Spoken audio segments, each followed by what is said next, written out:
the conclusions call on the Commission to establish a knowledge hub on social investment with the aim to continue the work launched under the Spanish and Belgian presidencies. Third, the conclusions also call for strengthening statistical capacity by improving the timeliness and availability of social indicators at a union level. And finally, the conclusions call on the Commission to reflect on how to support Member States to enhance access to administrative data for policy evaluation and impact assessment purposes, while evidently ensuring the protection of personal data.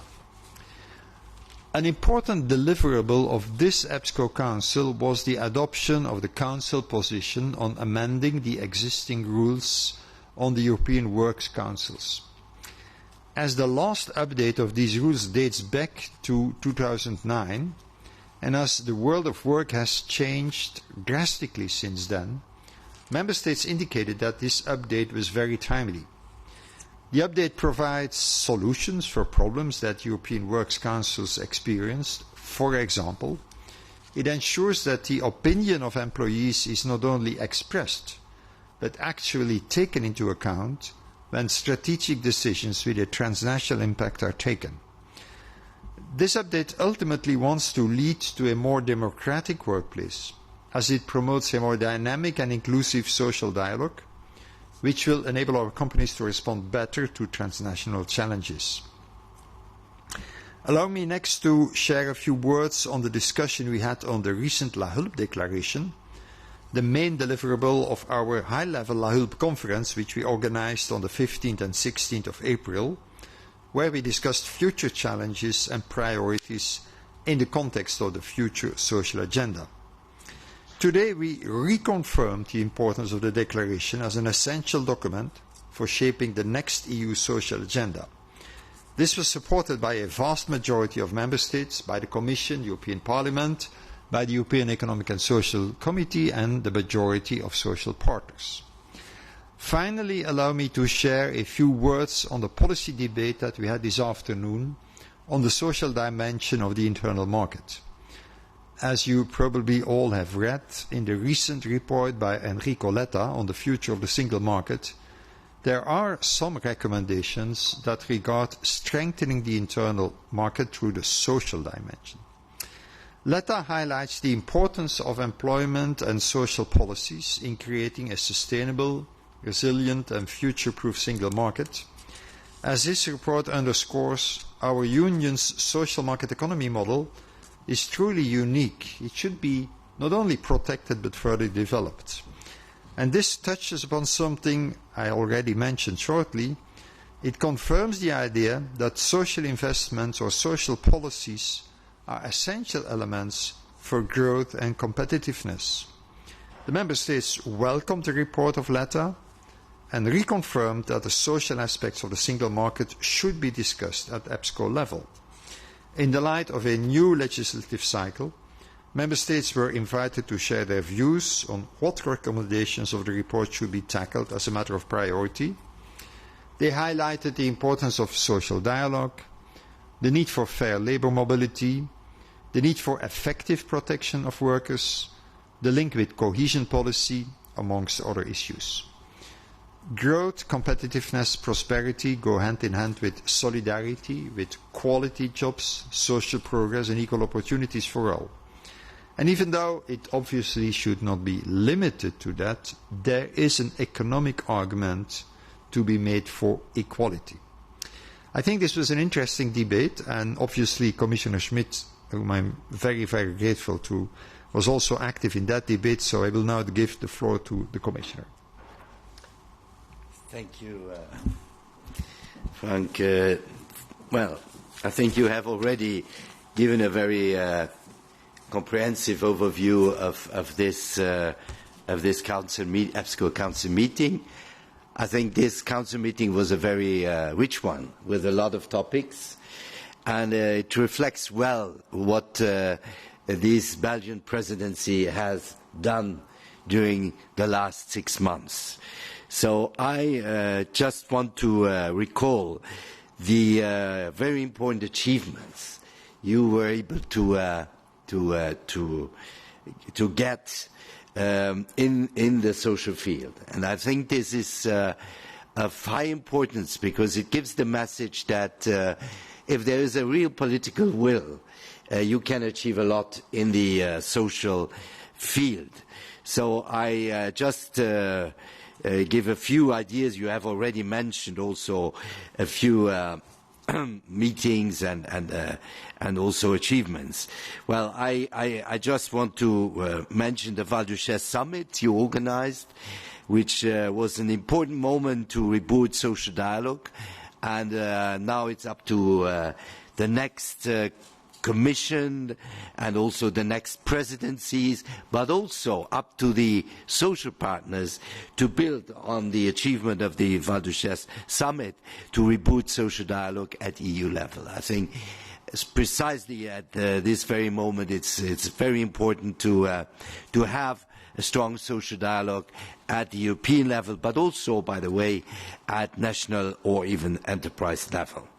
Now, La Hub summit was a very strong moment, I must say, a very intense moment during your presidency, where you managed to reaffirm the central role and the central place of the pillar of social rights as a key instrument for the further developments in the European Union. And I think this is an acquis which now has also to be transmitted in the future program of the next Commission. You mentioned the social convergence framework. I think I remember very well when the Spanish presidency, together with you, the Belgian future presidency, you launched this discussion on this new instrument to better anchor the social dimension in the economic governance. It was not easy. It was even quite difficult. There was a lot of skepticism, but finally we managed to have it in the regulation of the economic governance, and we have started to implement the social convergence framework. So here also I want to thank you for having been very consequent, very tough on pursuing this road, and finally with great success. On the Works Council Directive, I will not enter into details. I think the fact that we have now a general approach is a very important step. It has been achieved in a quite short period time. It's now up to the next presidency, and especially also the next parliament, to work on it and then enter into trilogues in order to adopt this revised directive on Works Council, which is also an important contribution to a better functioning social dialogue for those companies who operate transborder, and especially also at the period where a lot of transformations take place. And I think this is an important step also in that context. Well, I have to mention also in this occasion the great achievement on the platform work directive. I think it looked at one stage as mission impossible, and finally you did it. You did it, and we have now a good platform work directive, which was achieved at the previous council, and I must say this is really a breakthrough. A breakthrough in the European labour standards, because it's for the platform, but it gives us also an interesting indication how we have to deal with new technologies, algorithms in the world of work. So I think this is also, in that sense, a very important achievement.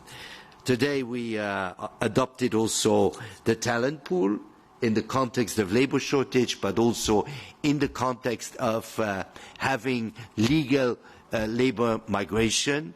I think this is also important, especially also to address labor shortages, which is one of the major bottlenecks for many companies. So the semester spring package, I will not extend the comments, but also here I would really now everybody is very much focused on one issue. That's the fiscal issue. And I understand this is a very important one, but it's not the only one. The spring package is much larger than just the fiscal issue. And it's in that sense larger because now there are a certain number of country-specific recommendations which are precisely in the social field.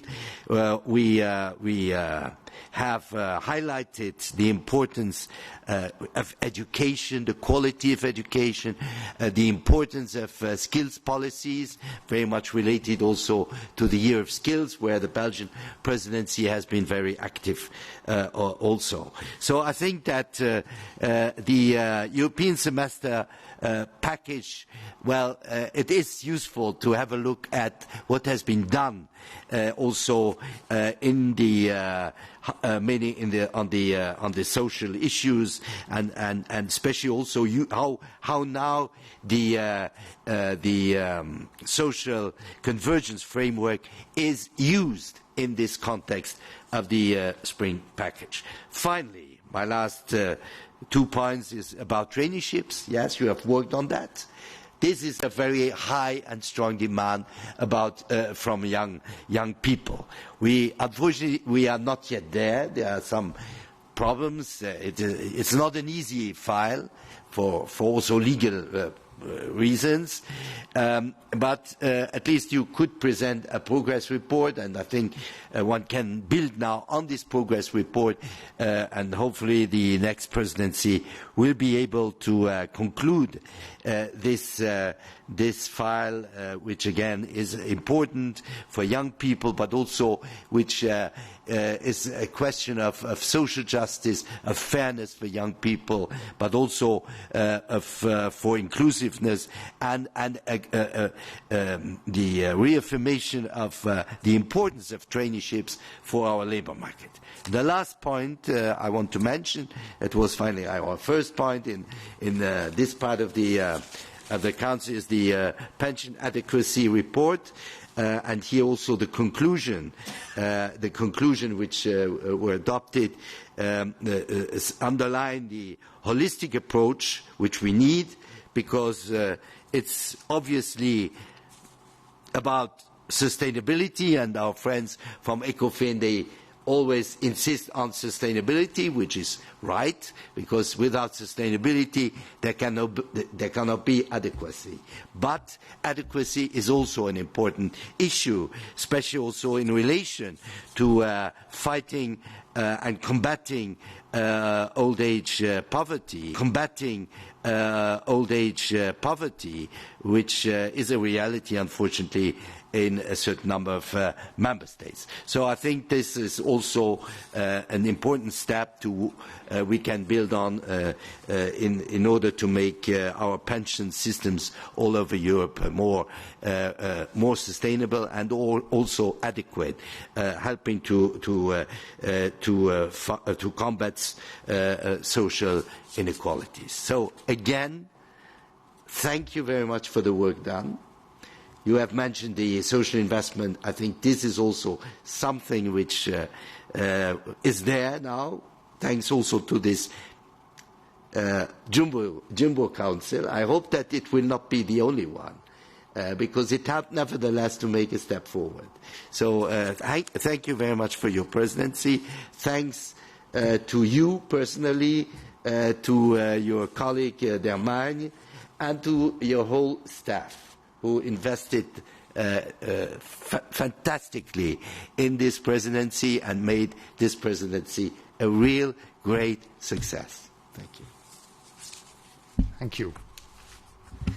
Thank you, Commissioner. Thank you, Minister. And now let's converge into maybe the most social part of our briefing and plunge into our journalistic talent pool.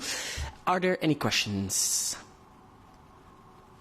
I don't see any questions in the room.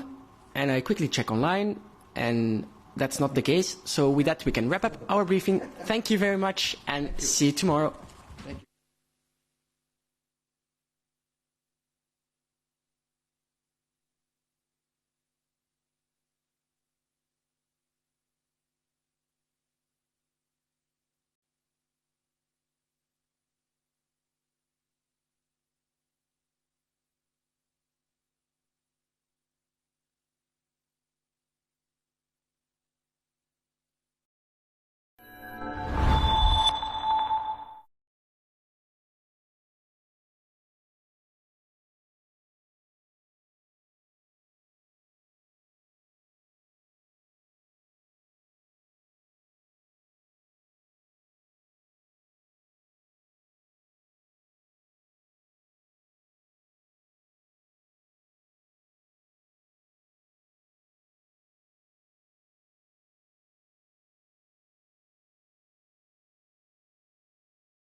How do you get this thing to go? Maybe. Let me check.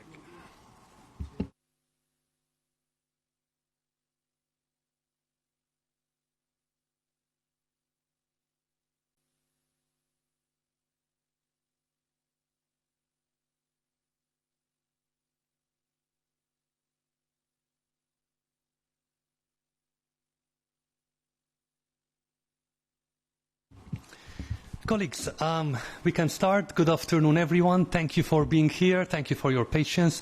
It's much appreciated. My name is Pierre Melak of the IMF Communications Department, and I'm delighted to welcome you to this press conference on the IMF's annual economic assessment for the euro area. This assessment was shared with you all yesterday under embargo and has just been presented to the Eurogroup. Of course, that embargo lifts now, and we are on the record. Delighted to have with us the Managing Director of the IMF, Kristalina Georgieva, and Alfred Kammer, the head of the European Department of the IMF. We'll start with some brief opening remarks by the Managing Director, and then we can take your questions. Managing Director, over to you. Thank you very much. A very good afternoon to everybody. We had a great discussion with the Eurogroup, chaired by President Donohoe, and it was also a more uplifting discussion in light of what our assessment is. In a nutshell, first, we record positive trends in the EU economy. It is an economy in recovery from the shocks from the previous years, with labour market remaining robust, the financial system staying resilient, inflation coming down rapidly, and an expectation that this inflation will continue with the return to target projected in the second half of 2025. This is all very good news. But when we look at the challenges in front of Europe, they are also quite significant. Long-term growth prospects are not very promising. Growth is held by aging population and, most concerning, slow productivity. Uncertainty remains elevated. Risks for growth are tilted on the downside. Risks on inflation are more balanced. In terms of numbers, you saw it in our concluding statement. From 0.4% growth last year, we project 0.8% this year, 1.5% next year. So when we look at the reasons why growth is improving, this year mostly supported by consumer confidence, wages up, real wages up, savings still abundant. Next year we anticipate to see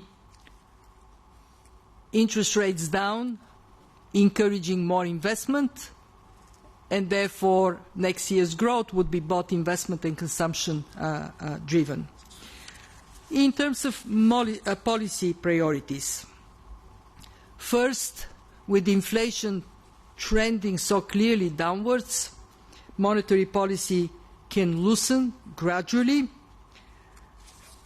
We found the decision to cut on June 6th as appropriate, and we see further cuts this year, next year, consistent with the trend that has been established.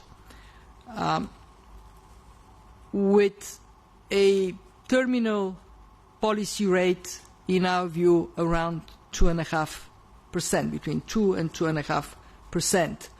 That would balance two things: anchoring inflation expectations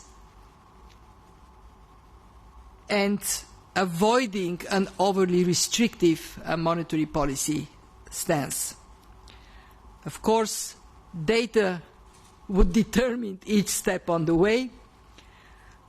Second, very important for Europe, given current fairly favorable economic conditions, the fiscal adjustment that is called by the new EU economic governance framework also appears appropriate. Larger fiscal adjustments where debt and deficit is high, more moderate when they are not, and some space for spending in countries in strong fiscal position should that be necessary. Third, we have to retain focus on financial stability. So far, so good.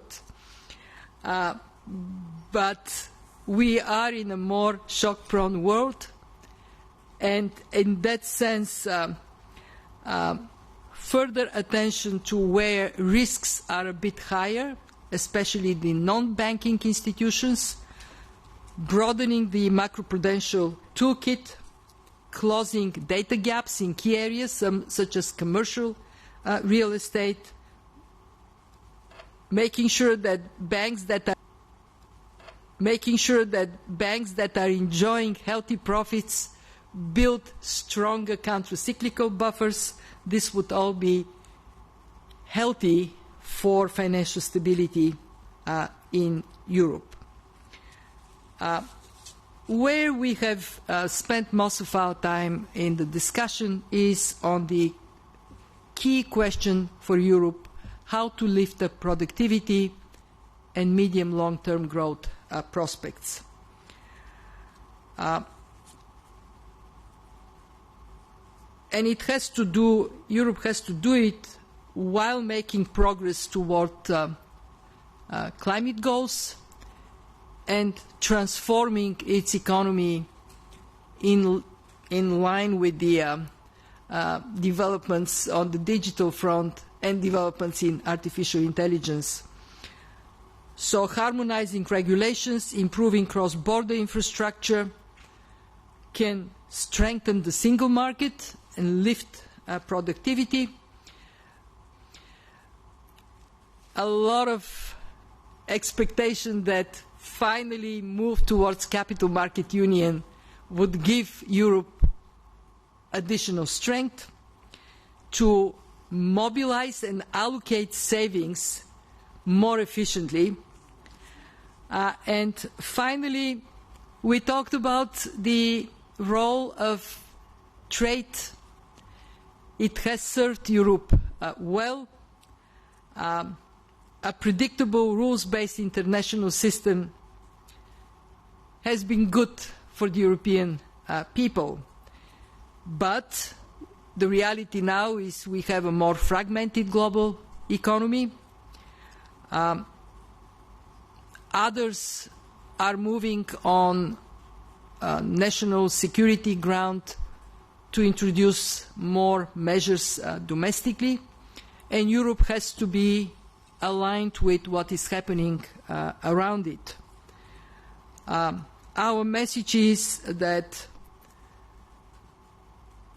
first, as the global economy becomes more fragmented, it is even more important to build strength through scale. In other words, to reinforce the single market, build the strength of the European economy.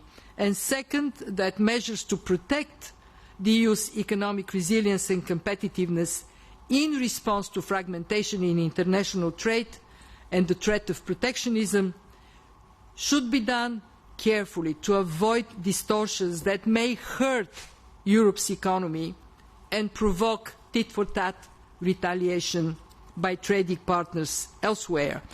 A very important finding of our staff that national level state aid helps recipient firms, but it can entail significant negative spillovers to non-recipient funds, with net result not being very favorable.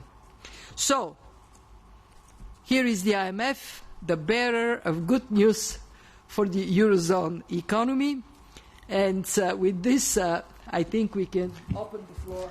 We can. For questions. Thank you, Managing Director. Colleagues, just a quick reminder, stick to one question each so we can take as many questions as we can, and kindly introduce yourself and your outlet. We can start with the lady here in front.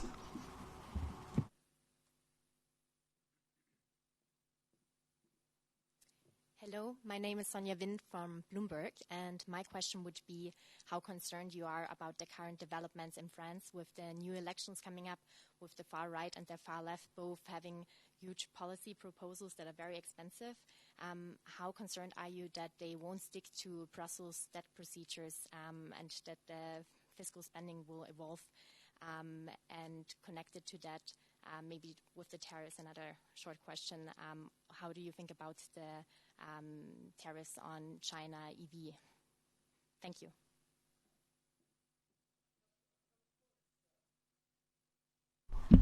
It is the people of France that select their government, and it is then the government selected by the people to decide on policies.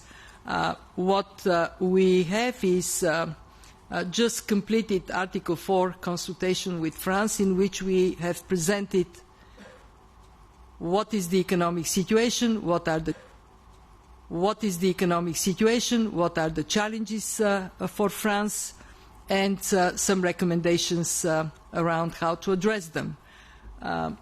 We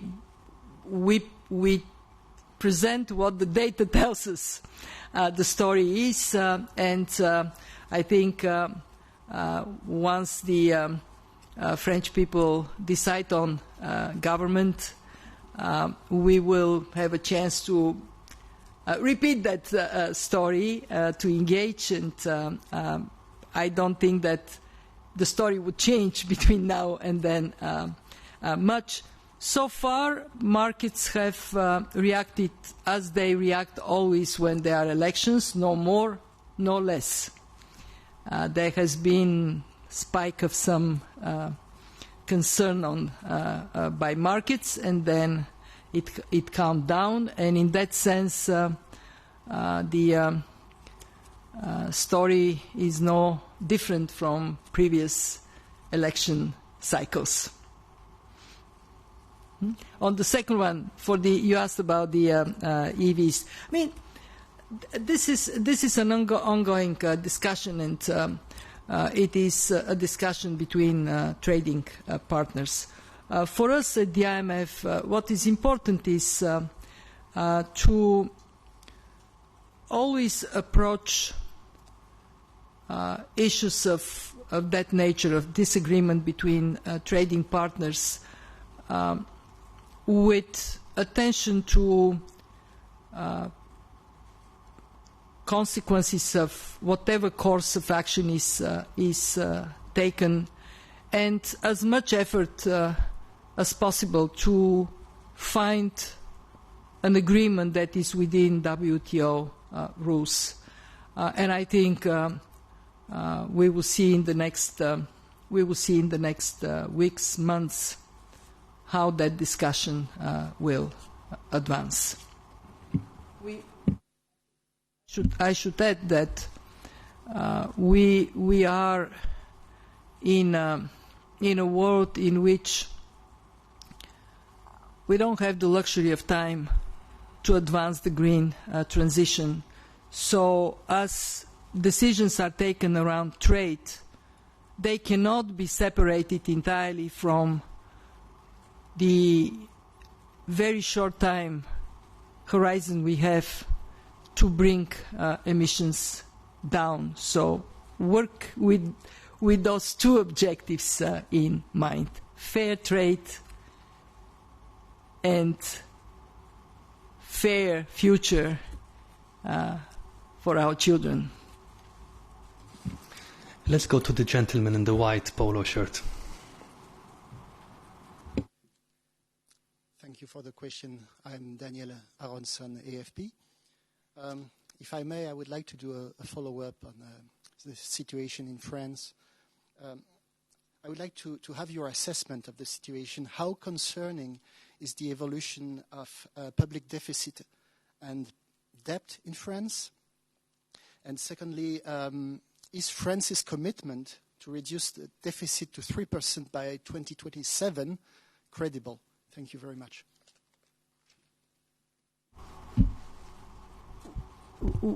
We need to look at the situation more broadly, because we have in Europe and for that matter, globally, quite a number of countries that find themselves with higher debt and higher deficit for objective reasons.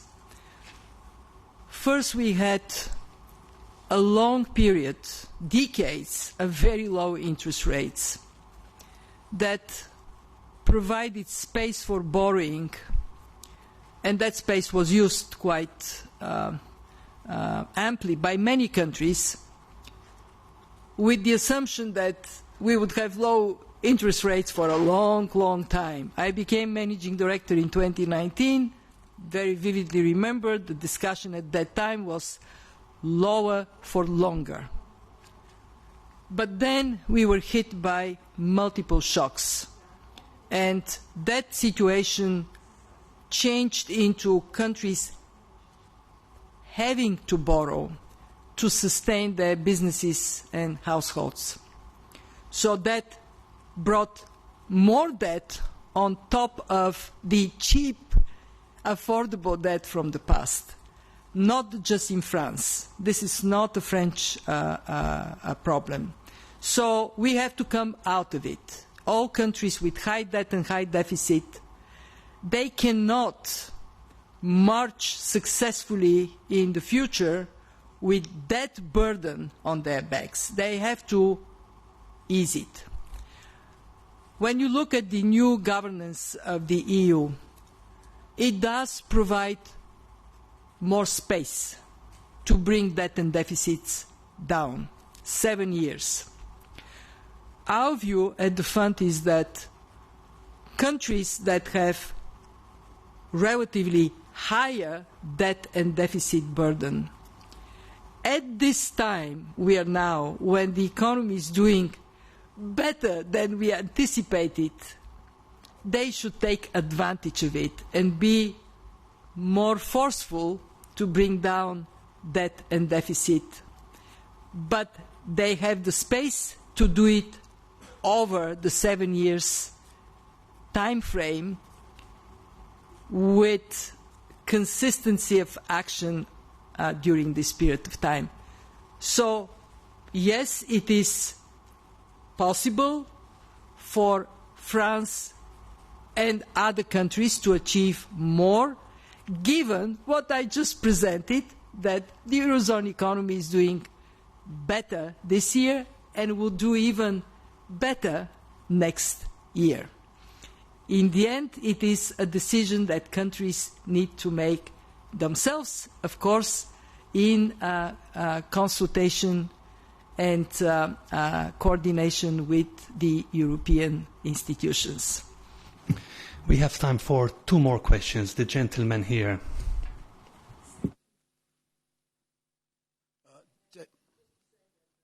Anything you want to say on the questions up to now? No, nothing to add at this stage. No. He is here. Ladies and gentlemen, Alfred Kammer.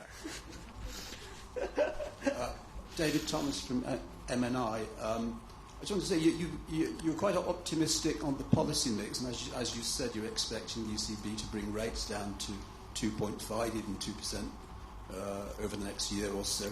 But sticking with the French theme, could that be a threat to your optimism on the policy mix? If we do get a government that's that's ready to renege on its EU fiscal commitments. We don't speculate on these matters. What I can say is that there is a mandate for any government anywhere given to this government by its people. And the expectation of people is that they would have better opportunities, that their standard of living would go up, there would be good jobs. Well, these expectations are best met when there are sound policies in place. If you look at the last years, what is the most important lesson we learned? It is that the world economy including the Eurozone economy, have been more resilient because of having put in place sound macroeconomic, monetary, fiscal, financial sector policies. We are reaping off the benefits of good policies.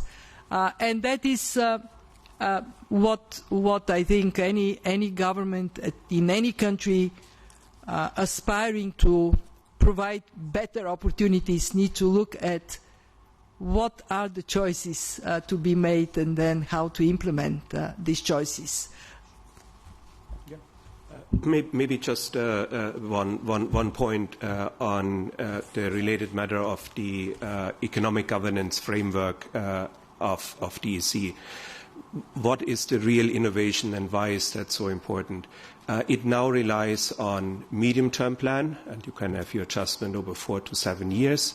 It is based on national plan, and so the idea is that there is more ownership by the governments in carrying out these plans, and it's also backed up by national institutions who are monitoring the implementation of these plans.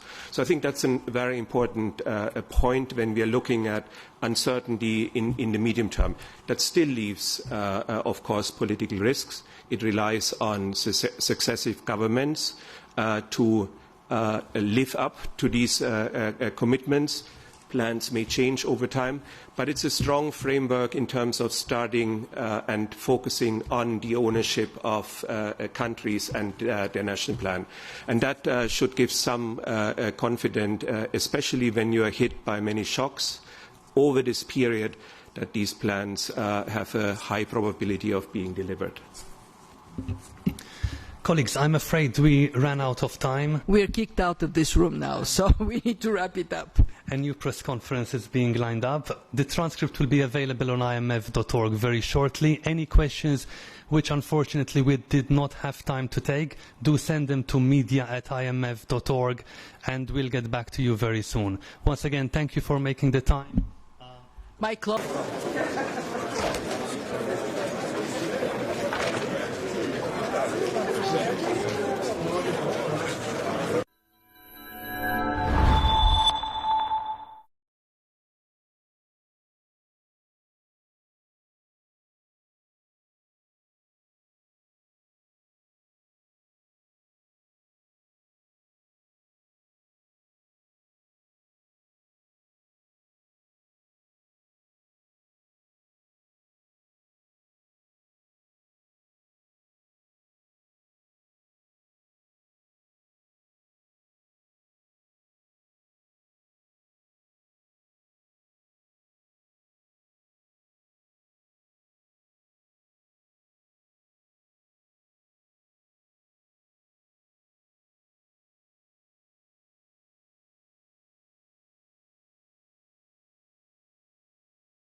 In our debriefing on the Eurogroup meeting.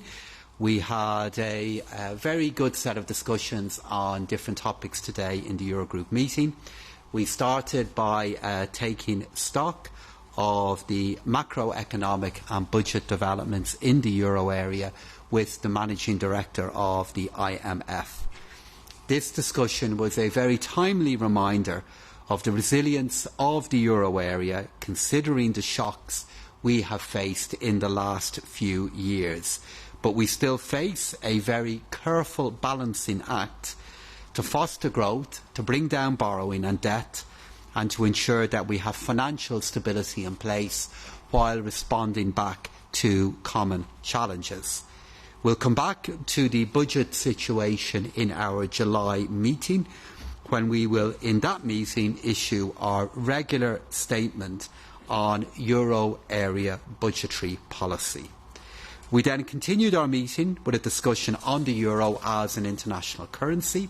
The ECB informed us that despite a difficult geopolitical context across last year, the euro remains resilient and broadly stable in 2023 and continues to be the second most important international currency behind the dollar. Nonetheless, we're also aware of the challenges created by the current geopolitical context, and we need to continue to monitor risks to the international role of the euro, such as the rise of alternative reserve assets and the increasing fragmentation in the global payment system. There are a number of steps we can take to continue to preserve the international role of the euro and to strengthen it in the future. Sound economic policies in the euro area and deeper EMU are top of the list, and also how we advance progress in banking union and capital markets union alongside improvements in cross-border payment systems between the euro and other currencies are also important. We then turned to our meeting in inclusive format with all EU finance ministers present. We had our fifth discussion under this work stream on competitiveness, this time with a focus on the role of industrial policy. Kristalina, the IMF, as well as the Commission, provided some really helpful insights for our discussion. So in this discussion we noted that recent trends show a resurgence of industrial policy worldwide. The reasons are multiple. Attempts to secure presence in digital industry, efforts to decarbonise the economy, and then efforts to increase competitive advantage and to reduce dependencies in the context of increased geopolitical tensions. The Eurogroup reflected on the potential roles for industrial policy in Europe, noticing the different national specifics of our economies, but all ministers emphasised the value, the role of the single market, the need to protect it, the need to find ways to grow it, and there was wide agreement on this being one of our greatest achievements, and we need to look after it with care. We did acknowledge that there can indeed be situations in which carefully designed industrial policies can play a useful role, but these tend to be where market failures are present, where first best solutions are not available, or more positively where we're trying to identify and deliver pan-European public goods. So industrial policy in those areas may not be particularly useful for raising productivity and our growth potential, but it may be useful to longer-term objectives of a green transition, energy security and supply chain resilience. At the same time, though, as is frequently the case, adopting carefully designed policies is not, as always, as easy as it sounds, and many ministers were aware of this. So there was a lot of emphasis on supportive frameworks for conditions for businesses to preserve the level playing field within the single market. And I just ended the meeting with a quick summary of my work representing the euro area at the G7 finance minister level. Thank you, Cornelia.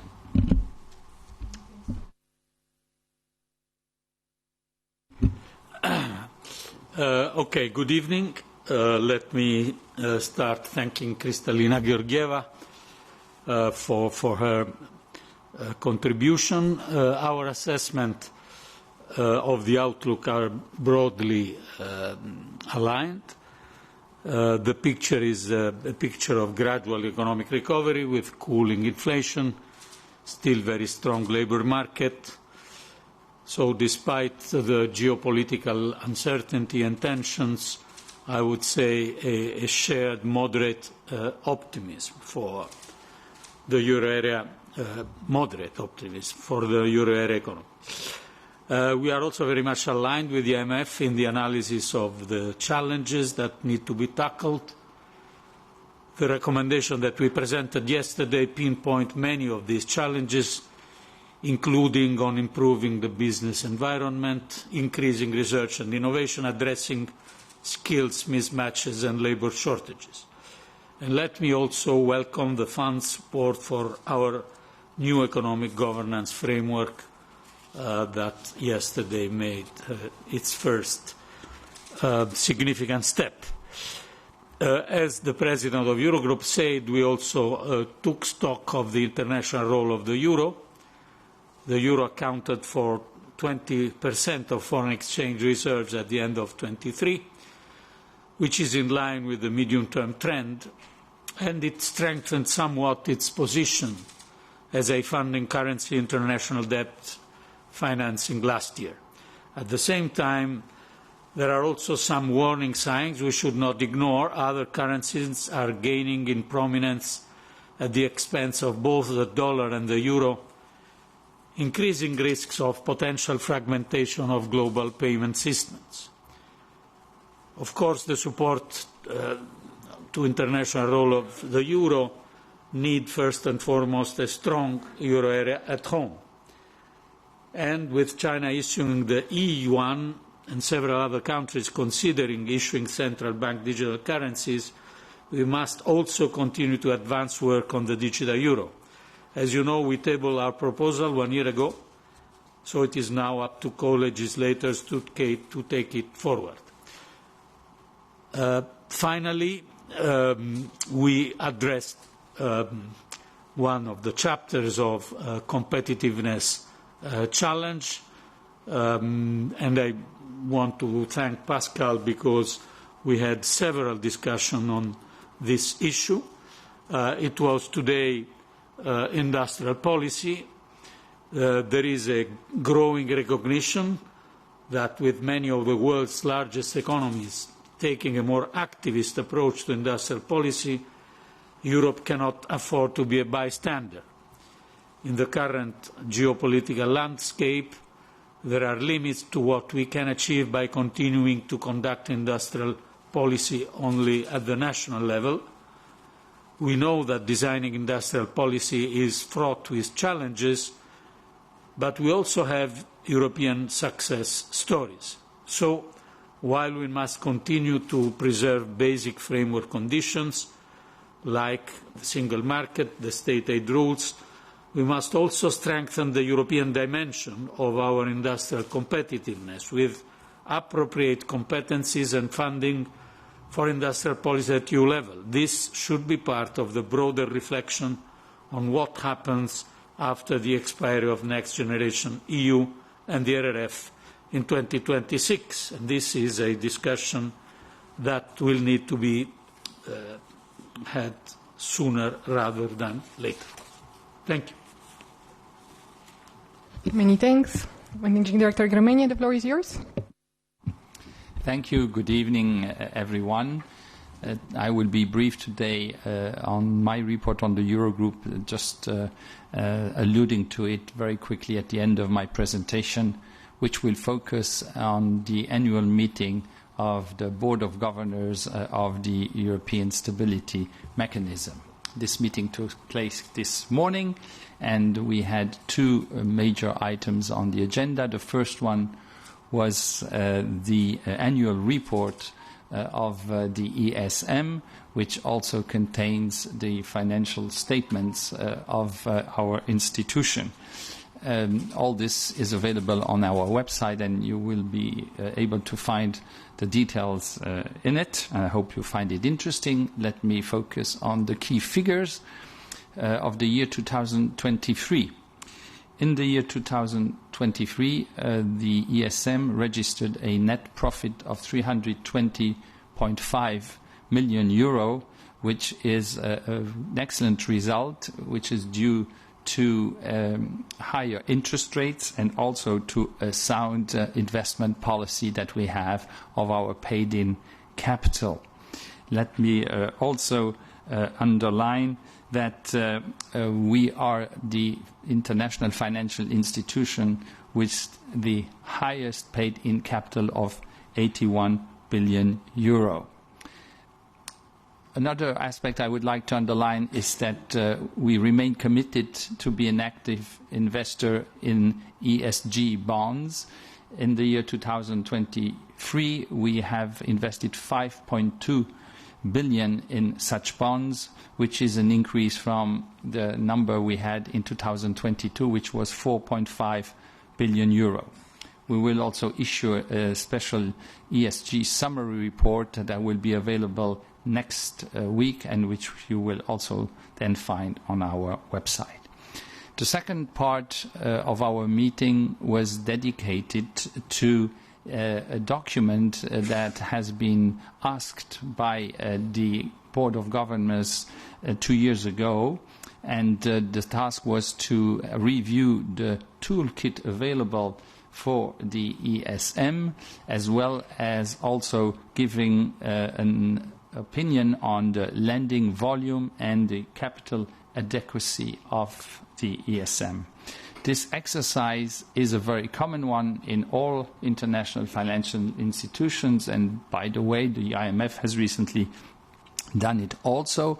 It comes obviously at a very timely moment when there is a lot of international uncertainties of many kinds. The discussion was very constructive this morning, and I'm very satisfied about that. The document was very well received, and the countries engaged very lively, which was good news. You will also find this toolkit review document on our website. Concerning, if you want to go a little bit more in detail, let me first speak about the question, do we have enough money available at the ESM? That is what capital adequacy means. And the answer is yes. We have a firepower of 500 billion euro, and that is guaranteed by the fact that we have an authorized capital of 700 billion. These numbers are sufficient and adequate, and that is one of the main findings in the report. Of the 500 billion, we have 422 billion that are available right now. On the financial instruments that we have in our portfolio, there are quite a lot. In a summary, I can say that we have highlighted that we could refine and make some instruments more targeted. We have focused more precisely and more thoroughly on the precautionary instruments. In fact, it's also something that the IMF has recently done in its review. Precautionary instruments are the ones that can be used to prevent a crisis and, in fact, are less costly for the countries. So it was one focus that we highlighted quite a lot. Many countries insisted, and the report also underlined it, that the backstop to the Single Resolution Fund remains essential and is one of the most important instruments we could use, but that for the moment we cannot use because the revised treaty of the ESM has not been ratified by all countries.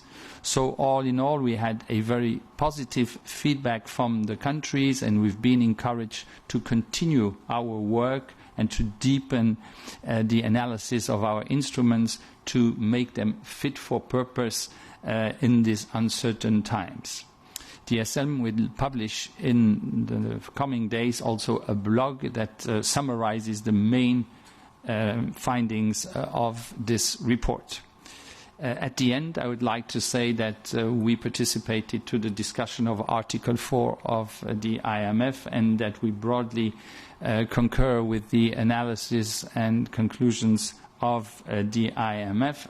We are also obviously in contact with the IMF on regular basis, not only for this Article 4 report, but in general, as we have kind of common task, the IMF and the ESM, the common task being obviously to be lender of last resort or a safety net that is making sure that we have financial stability on the planet. Last but not least, I have had the pleasure to receive Kristalina Georgieva, the MD of the IMF, in the headquarters of the ESM this morning, and we had a very good exchange of view.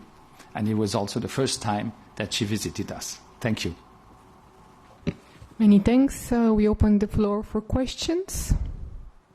I'll get Paola first. Thank you. Thank you. I have a question for Commission. Essentially, it's about frozen assets. So you'll have this discussion tomorrow, debrief on the G7 agreement. What I don't understand, and I don't know if it's decided yet, is will profits from Euroclear serve to repay the entirety of the loan, so the EU share, but also the share put up by other participating nations? Or the idea is that each uses the profits that they have? Thanks so much. Well, this is part of the work that we are doing, Paula, because, as you know, there was a well-prepared meeting of the leaders of the G7. The leaders reached a political agreement on this, and now we are discussing in these very days, also in view of the next meeting of G7 in Rio de Janeiro, and part of the discussion is exactly on what you were referring to.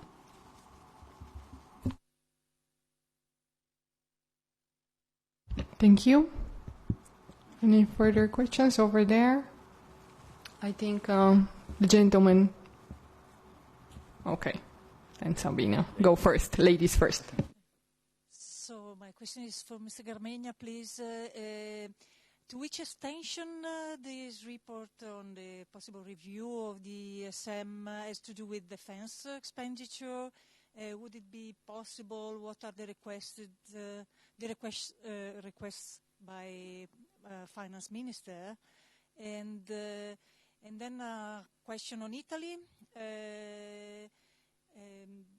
What did you ask to Giorgetti, and what did he say today? I understand that it is a confidential meeting, of course, but if you can give us a little bit more color on the exchange you have today. Thank you. Thank you for the question. Your first question relates to the financial instruments that the ESM has and that we have reviewed in this document.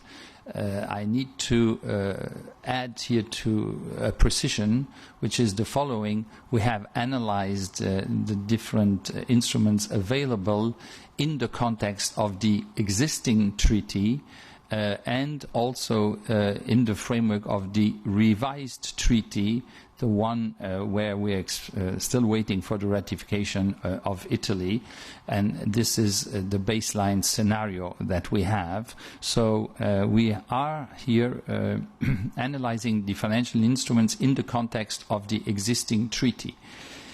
So your question about defense is, in fact, a very specific one. We are, in fact, analyzing the different instruments which are there to support countries if there is financial instability. That is how the ESM works.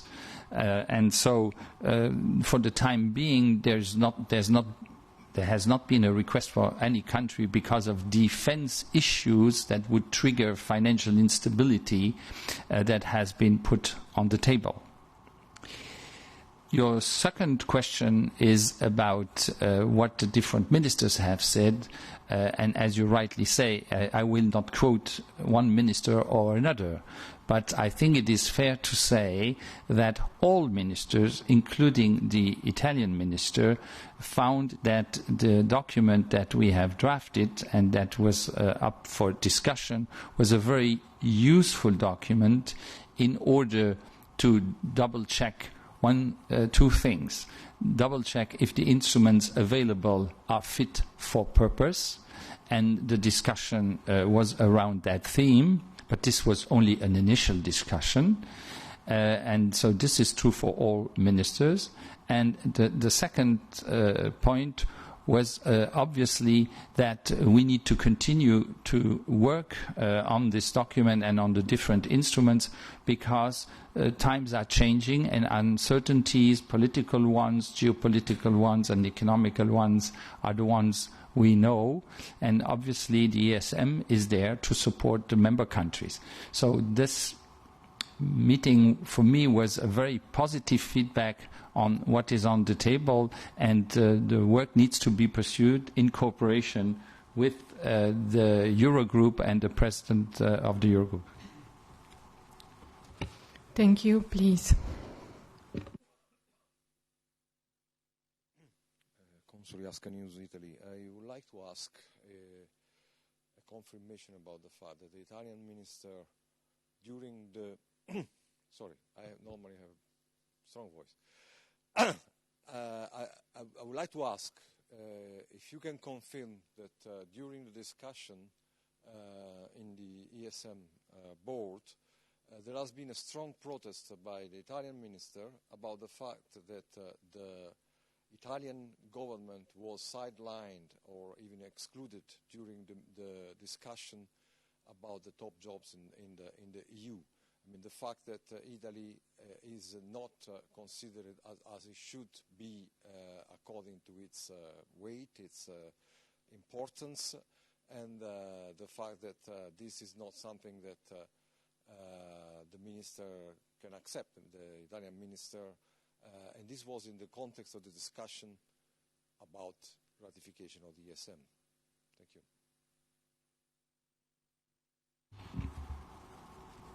Without quoting precisely what the Italian minister, Giancarlo Giorgetti, has said or not said, all the things that you have mentioned have not been mentioned. Thank you. David, please. Just going back to the French market situation, I was just wondering, since you had Bruno there today, you had chance unofficially or officially to discuss the French market situation within. So that matter was not discussed today. Bruno attended our Eurogroup meeting, particularly the discussion on competitiveness, and he outlined his different views in relation to how the competitiveness of Europe and France can be grown. Of course, the institutions of the European Union always monitor what is happening in financial markets, and we remain very, very confident in the future resilience of the euro and all the members of the euro. Thank you. And maybe a last follow-up question. It's about industrial policy. It's interesting to know that there is discussion about industrial policy, but is there not a problem with the treaty which doesn't, the EU treaty doesn't foresee the possibility of an industrial policy? It actually prevents it, because industrial policy is an exclusive competence of member states. And without a change in the treaty, how is it possible to have an EU industrial policy? I'll kick off an answer to that by offering a very different view, which is because the single market is the creation of the treaties of the European Union, by the Commission playing the role that they do to oversee the integrity of the single market, that acts as a key constraint in relation to national decisions that might undermine the single market, but it also offers a coordinating mechanism to the Commission as well in relation to how decisions are taken at a national level on industrial policy. And in the discussion that we had today on industrial policy in the Eurogroup, the issue of our treaties acting as a constraint to decisions that ministers might take was not raised by anybody, and I think the treaty framework offers all of the framework that we need to future decisions on industrial policy. There are differing views in relation to how it can be funded, but today the general consensus was to take care in our decisions to protect the single market, and there are a few particular circumstances in which we need to consider industrial policy further, and that is what the Eurogroup is doing. The issues that were listed were common public goods, particular areas where we need to protect our industries within the European Union, but we also recognise that those things are easier said than done. So we'll be bringing to a conclusion our discussions on competitive policy shortly, but I think the treaty framework itself is a pretty robust framework for what the Commission want to do. I can only confirm what the President was saying. And I think the treaties, in particular Article 173, I'm telling this because this issue was raised already a few weeks ago, is clearly giving also to the Commission this kind of task. Many thanks to the speakers, and thanks to all of you for attending today's press conference. All the best to our Italian and Spanish colleagues, and we look forward to good. Yes.